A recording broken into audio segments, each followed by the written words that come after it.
Hello guys, magandang hapon. Tapos na po tayo magpa-renovate ng bahay. Ito na po yung result ng ating renovation. Finish na po. Pintura na lang ang kulang. Ayan guys. Tingnan natin sa loob. Ito yung harapan. Yan.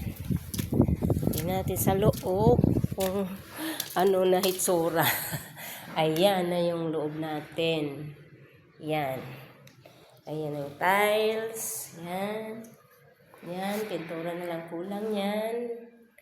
Yan. Sarado natin yung pintuan kasi mainit. Yung kisame, yan. Pintura na lang kulang yan. Kasi hindi kasama sa budget natin sa renovation yan. Ano yan, susunod yan. Yung pintura. Yan.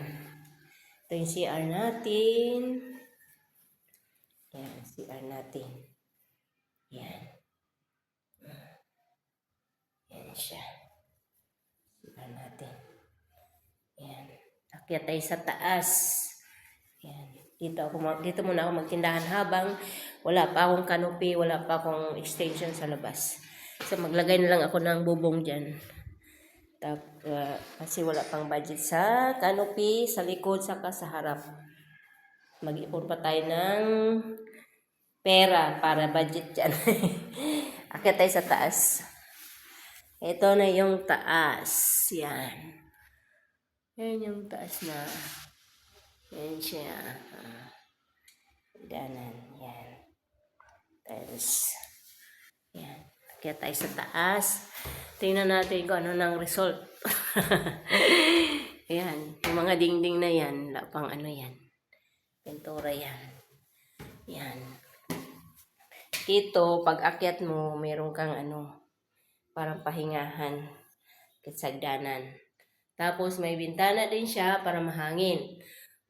Di ba? Tapos diyan mag-computer yung dalawang anak ko. Ayan, eto. Ang lamig dito. Ang lamig kasi 3 patong yung kisame namin.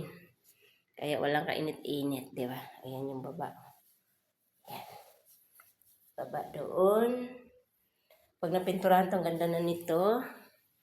Yan ang ating hagdanan. Tapos, yan, dito tayo sa master bedroom. Yan. Ito yung master bedroom. Yan. Ganon siya kalaki. Kasi dito mag-o-office yung anak ko. At dito naman yung kama niya. Tapos dyan yung computer niya. Computer table.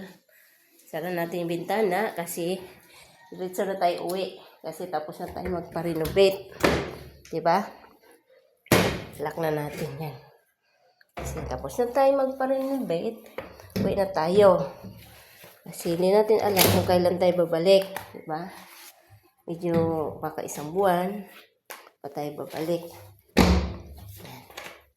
Wala na. Hindi na natin itakdo yun. Wala namang makakakyat dito. Yan. And then, ito tayo sa 1 kwarto. Mas maliit ito. Kasi yung space niya kinain ng dito sa may bandang hagdanan. Pangit kasi pag masikip, pag akyat mo masikip. So maganda yung may pahingahan. O diba? May pwesto pa sila dyan sa computer. Ito yung 2 kwarto. O yan. Sarap matulog dito pag ganitong oras hapon kasi mahangin dyan sa bintana na yan. Kahit wala ka electric pan, lamig-lamig. Dito naman lagayin ko ng aparador. Yan, ilagay ng aparador yan. Diba? Laki na bintana. Ang lamig dito pag matulog. Talagyan ko to dito ng double deck. Yan, double deck yan dyan. Yan. Double deck. Yan siya. Ano ang labas. Yan. Siya. O, diba? Diba? Ayan yung ito. Paglabas mo, may pahingahan siya. Parang salasalang maliit siya. Hindi siya masikip. Kasi yung iba masikip Kasi sinakap yun dito. So, mas maganda itong ganitong maluwag tingnan siya. Diba guys? Diba? Tapos bababa na tayo. Sara muna natin yung bintana dito kasi uuwi na tayo sa Marilao. Lumaligato. Sara natin yung bintana. Kasi parang yung alikabok hindi papasok. Diba? Pasok yung alikabok eh. Sara natin siya. Tana. Kabila, sara natin.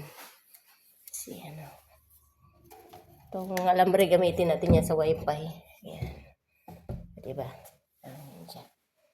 Ayaw mo pintuan, hayaan mo lang yan bukas yan. Diba? Init dito pag tanghali, ganitong oras, hapon, mainit dito. So, lalagyan to ng window blind para hindi mainit. Dito, masarap dito pag ganito hapon. Malamig. Bababa na tayo kasi uuwi na tayo. Tapos na tayo magpa-renovate. Babalik tayo uli sa pintura naman. Diba? Sara na natin yung bintana dito. Labas tayo. Kasi ano, di masara yung bintana. Diyan. Sara natin yung bintana dito.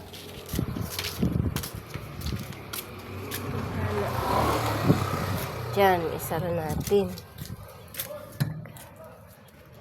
Ayan. Lock natin. Ayan siya.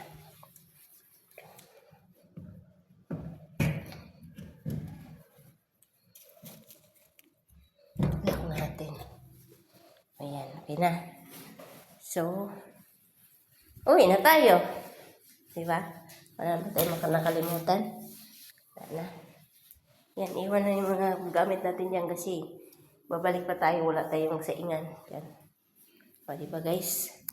Okay guys, thank you for watching my video. Okay ba? Thank you for watching. Bye-bye. Sana ma-inspired kayo sana makuha nyo to ng model yung bahay ko. Talagang yung style niya, di ba? Ganda naman, di ba? Maganda yung taas, no? Okay ba? Okay, bye-bye. Kasi uuwi na ako sa Marilao.